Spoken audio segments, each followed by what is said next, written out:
This is Talk Business and Politics with Roby Brock.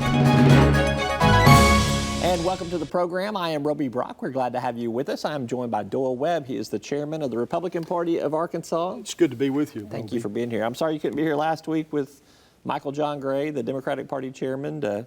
We had our conversation. We'll have ours. You were in the White House or something. Where there was a little reception going on in the White House for the Republican National Committee members, and you don't want to miss that when that's your fellow workers in the party. There, 200 or 300 people. That's what there was. That's good. So it was the White House. Was it a Christmas party? They call it a reception. A reception. Which is a Is very that the nice politically correct table. way of saying That's it? the politically correct way. I don't know the difference between a party and a reception, but it was the White House reception. All right. And my wife and I have been privileged to go to it now for 3 years. Yeah. And, Okay, well, good deal. Yes. I want to have a serious conversation about our national politics, our state politics. Sure.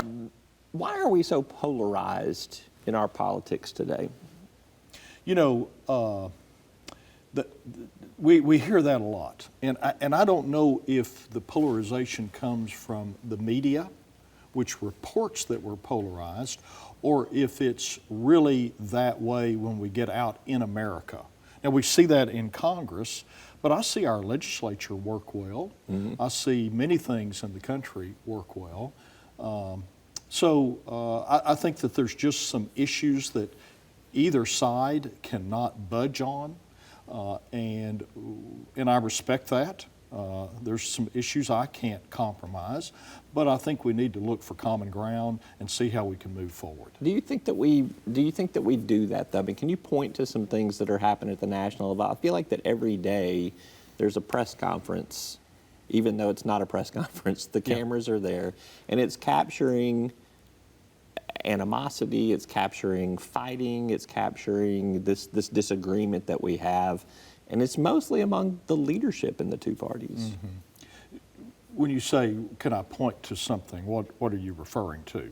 Well, something where we can work together on? Well, I know there's some things which we'll get to in this interview where we work on, but if you just kind of look at the daily press briefings that go on, but Sure. whether it's the Speaker of the House or the House Minority Leader, or you turn your attention to the Senate, it's disagreement. It's discussion of strategy to say we're not going to enact that agenda. I mean, you can look at Mitch McConnell's comments on impeachment, for instance. You can look at Nancy Pelosi's comments on things that I have do to think with the that Republican reflects, agenda. and kind of a counter to what I said, I do think that reflects some of the grassroots and the activism in both parties. That they have to be responsive to it? Well, they don't have to be, but I don't know that the news media covers peace and love. Okay? They love controversy, okay? And so I think if we focus more on the positive effects, there might be more positive coming out. All right, well, let's turn our attention. I'm a positive person. Well, let's turn our attention to one of the most divisive issues in the country right now, and that is the impeachment of the president. I think the House Judiciary Committee moved articles of impeachment to the House floor this week. The president has been accused of abusing his power of office to ask for foreign influence in an election. Is that an impeachable offense? I do not think it's impeachable. I think it's similar to running a stop sign, and your driver's license should not be taken away. I think once again, we've set about, or the Democrats have set about inquiring, trying to find a crime to reverse the elections of 2016. Mm-hmm. And so let's get this behind us. There's going to be a trial in the Senate. It will not reach the 2/3 number. Matter of fact, it'll probably be a bipartisan or a partisan vote right. by party line. Let's get it behind us and let's get on with what government does. Of course, the argument is that the president was trying to influence the 2020 election, so you really can't let the election solve this problem. Well, I would argue that the Democrats are trying to influence the election by what they're doing. By saying that you think this is the equivalent of running a stop sign, I mean, would you be okay if, say, Joe Biden were to ask a foreign entity, a foreign country for some dirt on President Trump? Well, I would want to make sure that occurred. I'm not sure that the proof has been there. It was in the call transcript. Well, and there was plenty of eyewitness testimony on this. Once again, I don't think it rises to the level of impeachment. okay? Clearly, that's removal from office. We're within a year of the election. The people will judge that. Matter of fact, polling now shows that independents are going strongly for Trump because they're tired of the do-nothing Congress, do-nothing Democrats. Well, there was something done this week, but I got one more question on impeachment before we move on to that. What about the obstruction of Congress charge that is in the articles of impeachment there? This is in reference to the fact that the president basically ordered his administration officials to not cooperate with this investigation. Is that a dangerous precedent to set? Because the tables will be turned someday, and will Democrats, a Democratic president, have the right to say, hey, this is the new precedent? Well, we have three branches of government. Just because one branch wants to do something doesn't mean the other branch agrees with that. You go to the courts to try and settle those issues. This has been a different kind of impeachment when we look back at Nixon and Clinton. The rules have been different. Nancy Pelosi said it will be a bipartisan move, and it's clearly not going to be bipartisan. It's going to be counting on some of your Republicans coming over, I think. Well, we'll see. We'll see. But I hear what you're saying, but that's our system, three branches of government, respecting the three branches. If the two branches disagree, the executive and the congressional, you go to the judiciary. Yeah. Well, the argument being is that there wouldn't be enough time for it to process its way through the courts before the 2020 election, which is what the Democrats contend is at issue here. And they want to get it done before the 2020 election. All right. Trump and the Democrats actually did compromise on something this week, the U.S.-Mexico-Canada agreement, the new NAFTA.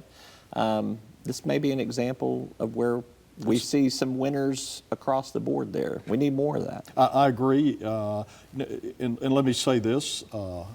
It wouldn't be on the table had Trump not pushed to look back at NAFTA, but I want to applaud even the congressional Democrats that we look to see, AFL-CIO, the Chambers of Commerce, everyone has applauded this new agreement. I think we can look maybe at China and free trade there, or a change in free trade and security. I think America is moving forward. They had to be worried if the Chamber of Commerce and the labor unions are in agreement on something. That could spell I think that's a positive thing. It could be a positive thing. All right, you have largely presided over about a decade's worth of GOP growth in Arkansas. Clearly from about 2010 to 2014 were really the sea change years there. It has only gotten stronger for Republicans in Arkansas as a result of that.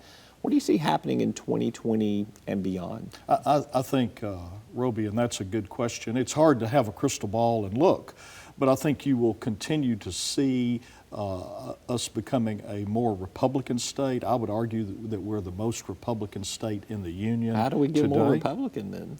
Well, we moved down into the county level where we've seen a lot of Republicans being elected, JPs, county judges. We've seen county judges switching parties, sheriffs switching parties. So that's a positive thing for America. And I think what's driving it is that the National Democrat Party has become so liberal. And that's putting the local Democrats in a real difficult situation. And I don't see that changing. Yeah, there's definitely a divide when you look at that. And then in some other states, you see that reversed divide with Republicans being too conservative for some areas of the country. Right. Last question for you here. There is a possibility there'll be a redistricting proposal on the ballot in 2020. I think there's a couple of them kicking around, actually. Do you like the system the way it is, or do you want to see some changes? Yeah, I think we have a good system. Arkansas is the only state that has the system that we have today, where the legislature redistricts the congressional districts, the governor, the attorney general, and the secretary of state, who are elected statewide, draw the legislative districts. What I see in the proposals is legislative leaders appointing individuals that will do the redistricting of their membership. And I think that's too much self-dealing. I think it's worked in the past, even when the Democrats were in charge of the process. I think it worked in the past. It worked pretty well for you this last decade. It worked well, and we weren't even in charge of it. But once again, many people think that we Republicans gerrymandered. Well, we've never been in control of the process, so I don't see a reason to throw the baby out with the bathwater. Will you fight a redistricting proposal? Certainly we will. Okay, all right. He's Doyle Webb. He is the chairman of the Republican Party of Arkansas. Always good to see you. Good to see you, Thank and I so appreciate much. all you do. You bet. Thank you. Thank you. Thank you. We're back with more right after this.